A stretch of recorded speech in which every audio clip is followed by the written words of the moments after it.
Hello, everybody, and welcome back to this show. On this episode, we'll be discussing a few stories, one of them being Avi Schnall leaving the Aguda. What's up with that? You are listening to The Daily Thread. Okay, so this is the last episode of this week. Okay. And let's dive into our plethora of stories we have here. Okay. The first one I have here via Yeshiva World News.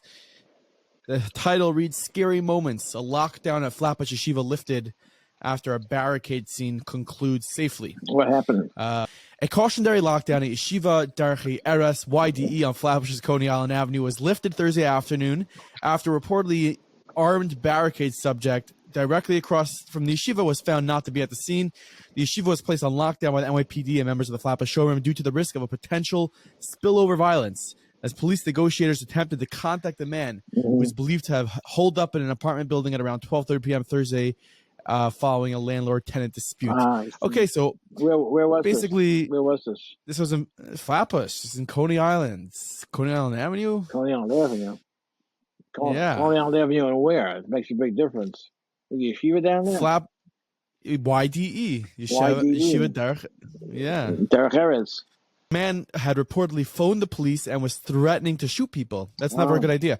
NYPD's intelligence unit has since been in touch with the suspect and confirmed that he is not in the building following a sweep of the premises. I don't know where he is, to be honest. So Richie Taylor, Lieutenant Yitzi Jablon, Brooklyn South Community Affairs were both at the scene, ensuring that the school and the parents were kept updated as the students remained under lockdown.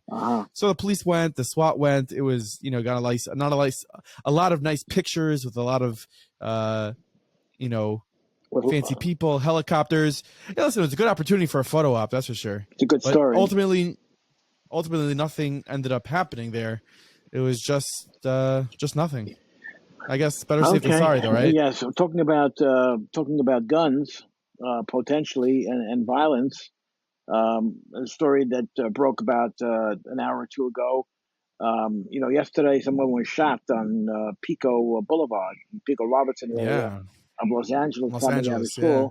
So a second Jewish man was shot in Pico Robertson area in as many days. It says on the Los Angeles Scoop. Do you know that there was an LA Scoop?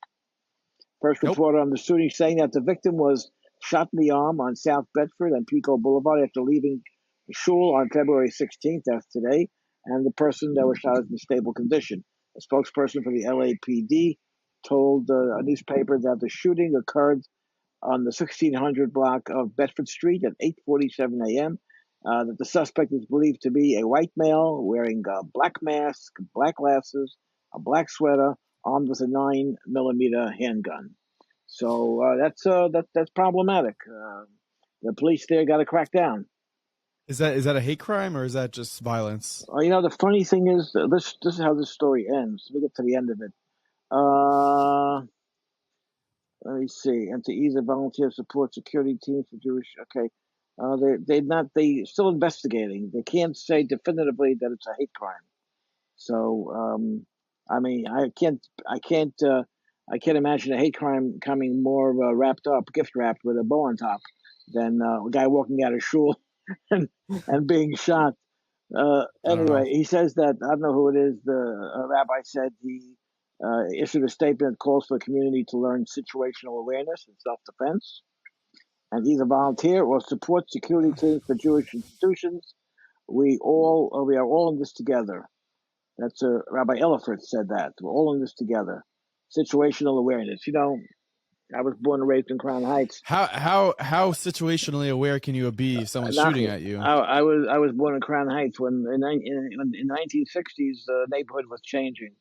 It was changing. There was no such thing as street crime in the 50s and early 60s, but then things changed, and houses started getting robbed, and people started getting mugged. It was a shock. It was a cultural shock. It didn't happen. People didn't do that to other people. You're not gonna. You look through all the history books for the last few hundred years, the 1700s, the 1800s, whether it's in New York, whether it's in Poland, whether it's in Russia. I mean, you may have had, once the World War II broke out, it was a different dynamic, but everyday life, you didn't get beat up on the street and robbed.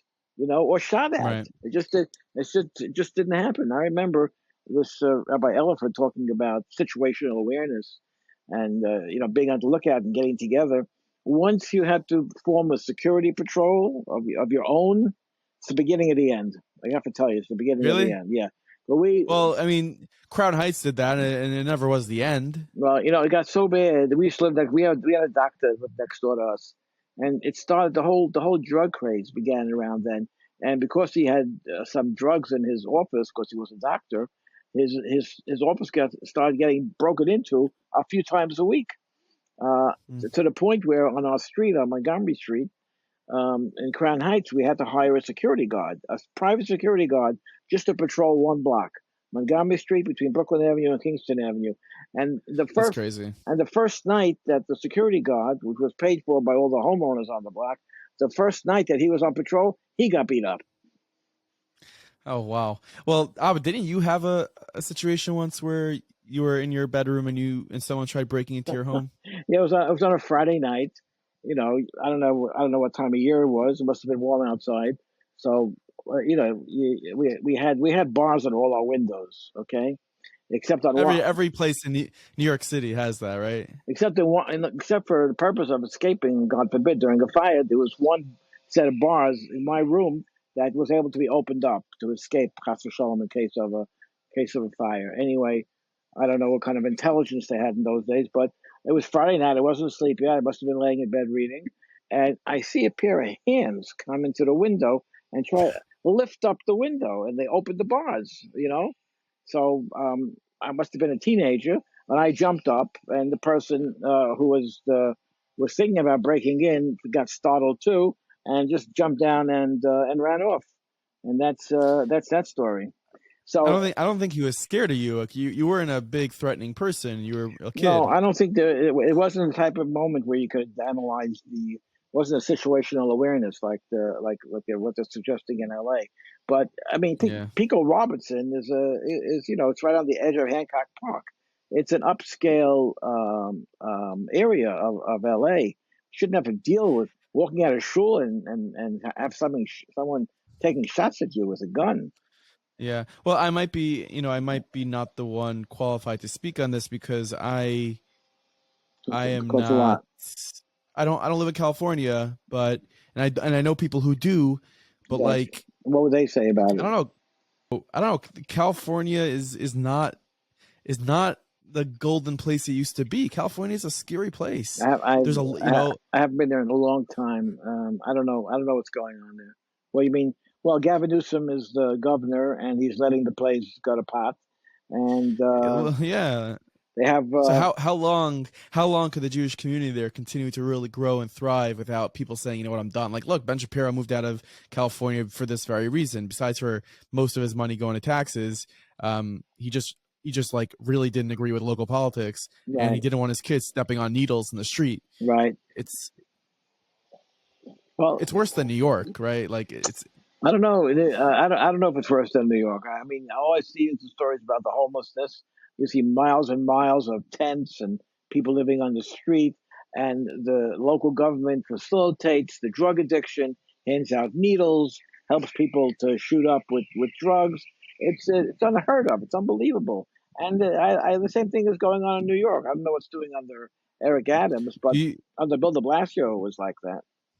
do you agree with by the way, do you agree with that? Like there are people who are drug addicts and they're druggies and they're gonna overdose on heroin or cocaine on the street. So they have these assisted centers where they can go and at least they won't die and they won't overdose or they won't I don't know, they're doing it in a controlled way. Do you agree or disagree with that? Well, I think I disagree with it. I think effort has to be made early on to treat people that are on the threshold or on the cusp of becoming addicted to whatever it is. Do you see what's going on in Chicago? The homeless people moved into O'Hare Airport, the fourth largest airport in the United States. There's Why they move there's wall to wall homeless people because anybody can walk they into an airport and really? they spend the night there because it's warm, and they sleep on the conveyor belts where the luggage is supposed to come out. And it looks like Are you serious? I saw a story on the news where She's not doing anything about it. The mayor Lightfoot of Lori Chicago, Lightfoot. she's coming up for re-election in a few days, and she's probably going to win. They say, What? but the homelessness is out of control, and they've taken over the fourth largest airport in the United States. It's been taken over by the homeless. That is crazy. They come in there, they set up house, and it's Oh nice. my gosh. I'm seeing pictures. I'm looking at pictures. They got plenty of bathrooms in the airport. You know, I don't know how this is allowed. I don't know how this is allowed. If the mayor of the city allows it, who's going to stop it? The mayor of a different city? Who's going to stop it? Well, I'm not going to Chicago anytime soon. Like, this is ridiculous. Well, listen, you have a lot of family in Chicago. People ask the police officers, like, you know, if they could do something about it. And it says here that they respond. They just say, "Be careful. It's out of their hands. They can't do anything about it." Lori Lightfoot is not in opposition of it. It's such a terrible thing. So, like, look at every major city: New York, Chicago, LA. Do you think not doing too well? Do you think there's homeless people living in Kennedy Airport? Do you think they would allow it if the homeless all they have to do is walk in? They don't let you double park your car for 30 seconds outside of JFK. I don't think they're letting someone go to sleep on the floor. Yeah, but the homeless are not coming with cars. These guys are trained only not to allow you stop for too long in front of the terminal. Everything else, they'll tell you, is not their job. Homelessness, they weren't trained to deal with homeless, so they only know how to tell you to move your car and circle the airport a second time. So they take that job very seriously, honestly, a little too seriously. Well, I think it's very one-dimensional type of training. But you know, someone's got to keep the cars moving. Otherwise, there would be a gridlock there also. Yeah, it would be. It would be. So this headline broke the other night, and it made quite the wave in the frum world, and that is about Avi Schnall. Avi Schnall, who has a very high position at the Aguda. He's been. What's he doing? He's an attorney. He's been at the helm of Aguda's New Jersey operations for nearly a decade. Mm-hmm. So he intends to run for the New Jersey's 30 assembly seat as a Democrat, posing a challenge to current Republican Assemblyman Sean Keane. So that is. So he's running. He's running as a Republican in a primary, or he's running as a Democrat against a Republican. Or you don't know. He's running as a Democrat against a Republican. Against a Republican. Okay. He's running as a Democrat against a Republican for the seat, and Avi's been with the Aguda for a very long time. He's done a lot for the Lakewood community. It's a big move. It's a big move to go throw your hat in the ring of politics now. I guess he's making a career move. It's probably better for himself professionally and for his family. You don't know the mechanics. It doesn't mean that he didn't see eye to eye or get along with people in the Aguda. I don't think if you work for the Aguda, very often, if you work for any organization, it's really a stepping stone to something bigger, because you gain a lot of experience, you meet a lot of people, you get involved in community work, which is very important, and almost a natural step up is to get involved in politics to help make changes on that level. And you said he lives in Lakewood, so the district he's running in is in Lakewood. So Lakewood is a vibrant frum community, and they need representation in government that understands the needs of the community, which unfortunately is very rare. Now that we're on the subject of advocacy, political positions, something that I think is a great idea, and I would love to see one of our organizations doing, whether it's the Aguda or something. I think the Aguda is sort of doing this with the NoUs.org campaign. But if you're watching the Super Bowl, there was this long ad, and it was a beautiful ad. And it ended with "He Gets Us," and it was an ad for Christianity about Yashka. Right. Right. And they display that in front of tens of millions of viewers. Right. I think there's no better money well spent. I mean, we're trying to find we're trying to bring all our Jewish people home. Maybe Chabad should really do something like this. Make a campaign about Hasidus, about Hashem, and get those Jewish people around the world. Okay, Nachi, let's do it for the next year's Super Bowl. A 30-second commercial on the Super Bowl is $7 million this year. Yeah. So you think we could raise it? Well, I think you said it was longer than 30 seconds, right? It was probably a full minute. I, It was I probably. think it was long. I I think. don't know if I I don't think. honestly I don't know. I think if your goal is to have a minute message on the something about Judaism on the Super Bowl, I think you could raise the $10 million needed, but you have to come up Is that a with. waste of money? You're gonna have Is it a waste of you're money? gonna have to come up with a. It depends what it accomplishes. You're gonna, but it's a good thing you have a year until the next Super Bowl because Yeah, you'll be pulled in every direction to figure out what the right message to yeah, communicate but is. I don't think I have the infrastructure to deal with meaning Chabad should do it or someone should do it.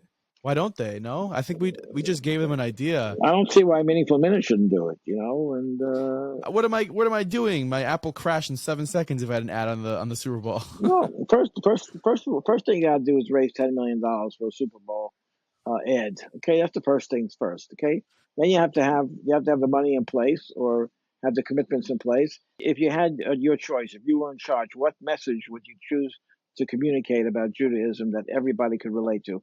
Who are you going to be targeting? You're going to be targeting Jews, the majority of which have no connection, no shaykhs whatsoever to Yiddishkeit or Torah or davening, or you're going to target non-Jews. Who are you going to target? No, I'm gonna target.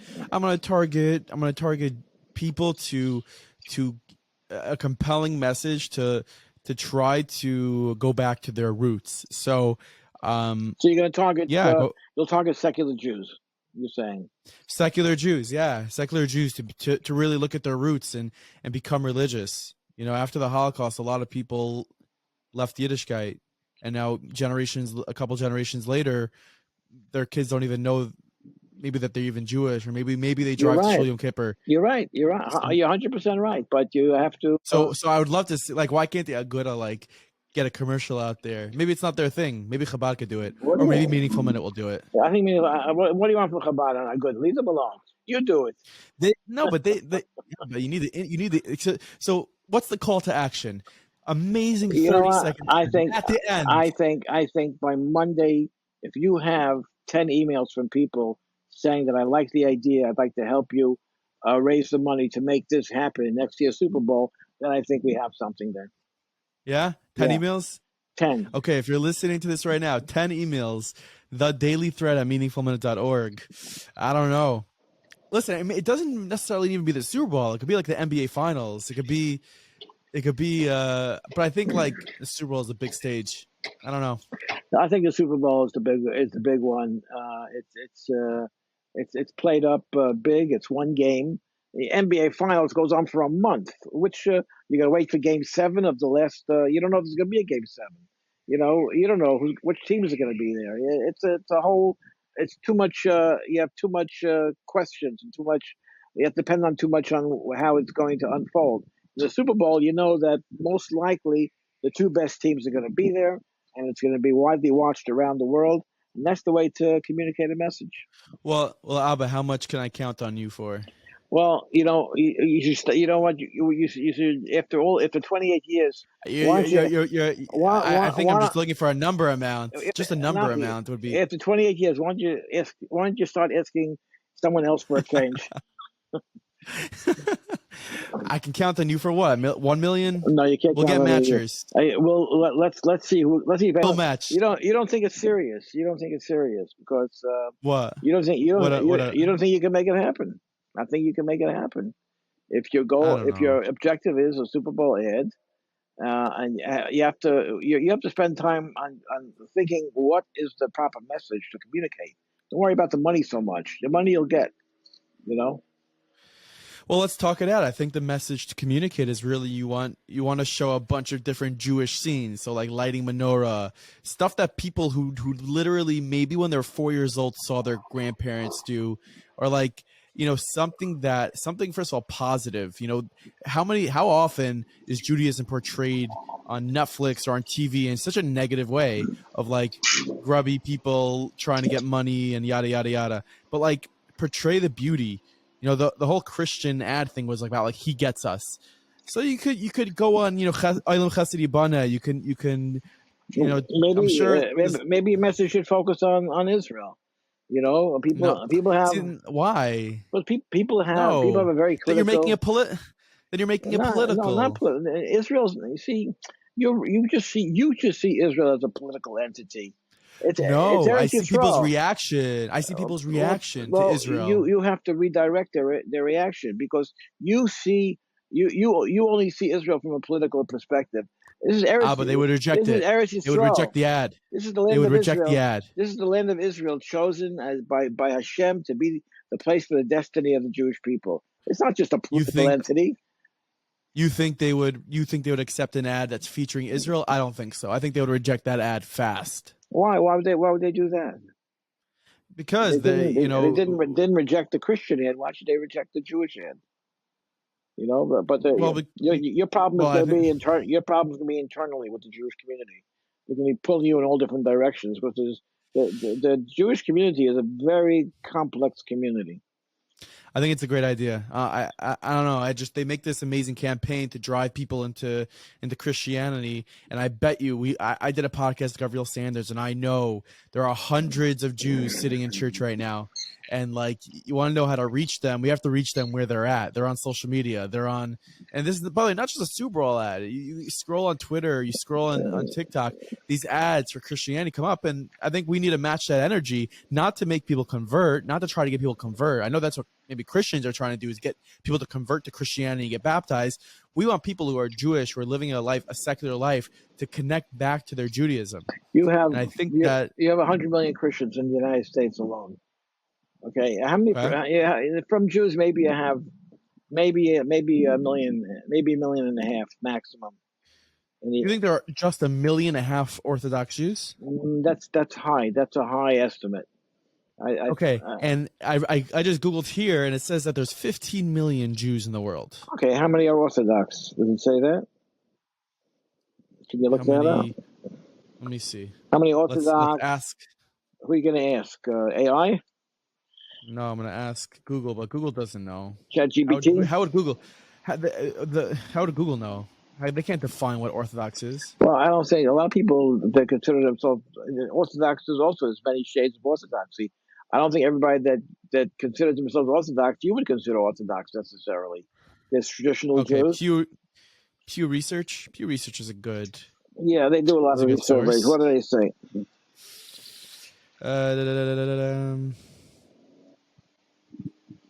I'm telling you, there's not more than 6 billion Jews in the United States. There's not more than 1.1, 1.2 million Orthodox Jews. Shomer Shabbos. Okay, so we have so Shomer we're dealing with Shabbos.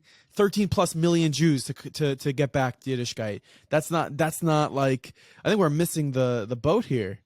There's 13 million Jews out there that are Jewish. But you need $10 million to communicate this message. Forget the money. Forget the money. And you have hundreds of Kiruv organizations. What are they doing? The money is simple. The money is simple. All right, I think you're kidding, probably. Being facetious. No, I'm just saying if I don't know. First of all, if there's hundreds of millions of dollars between organizations like Olami and Aish and NCSY that are all focused on this exact thing about bringing Jewish children home, I don't know. Why don't they all get together and pitch in for a Super Bowl commercial? Because they're not going to be able to agree on what the message should be. They're not going to be able to. Is that agree. why?